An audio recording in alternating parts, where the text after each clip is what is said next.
Guys, India में शादियों और त्योहारों में सोना खरीदने के बाद घर में रखने की परंपरा हमेशा से चली आ रही है और इसी चक्कर में कई लोगों के पास बहुत सा पुश्तैनी सोना घर में रखा है। लेकिन अगर हम आपसे कहें कि अब आपको घर में सोना रखने से जेल भी हो सकती है तो शायद आप लोग यकीन ना करें, लेकिन ये सच है।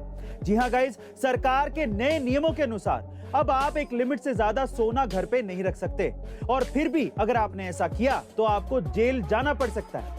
दरअसल ये नियम लोगों की असली इनकम को जानने के लिए बनाया गया है, क्योंकि लोग विरासत में मिले सोने को घर में रख लेते हैं जिसका कोई हिसाब किताब सरकार के पास नहीं होता और सरकार असली इनकम टैक्स इकट्ठा नहीं कर पाती। गाइस, क्या आपको लगता है कि सरकार के इस नए नियम से लोग घर में सोना रखना बंद कर देंगे? गाइस, अक्सर हम लोग सेल्स और मार्केटिंग के बारे में बहुत सुनते हैं, पर सवाल यह है कि आखिर इन दोनों में फर्क क्या है। तो चलिए समझते हैं। देखिए, अगर सीधे शब्दों में समझने की कोशिश करें तो सेल्स का मतलब है कस्टमर के पीछे भागना, जबकि मार्केटिंग का मतलब है कस्टमर को अपने प्रोडक्ट की तरफ आकर्षित करना।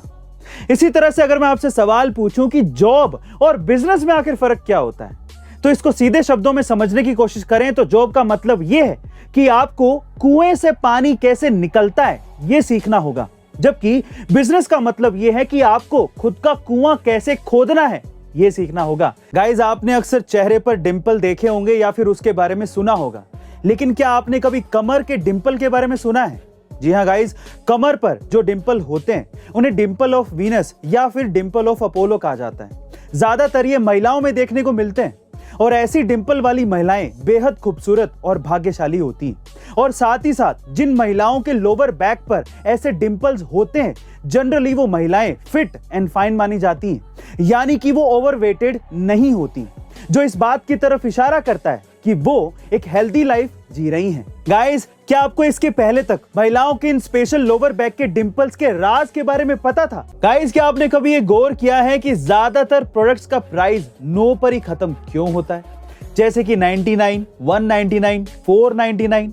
ये इसीलिए क्योंकि लोग किसी नंबर को अमूमन लेफ्ट टू राइट ही पढ़ते हैं और साइकोलॉजिकल स्टडीज के हिसाब से जैसे ही लोग प्राइस 199 देखते हैं तो उनका दिमाग उसे पढ़ते ही 100 के राउंड ऑफ कर देता है और लोगों को यह लगता है कि उन्हें प्रोडक्ट 100 के आसपास मिल रहा है, बल्कि ये प्राइस 200 रुपए से सिर्फ 1 ही रुपया कम होता है। दरअसल इसे चार्म प्राइसिंग स्ट्रेटेजी कहते हैं।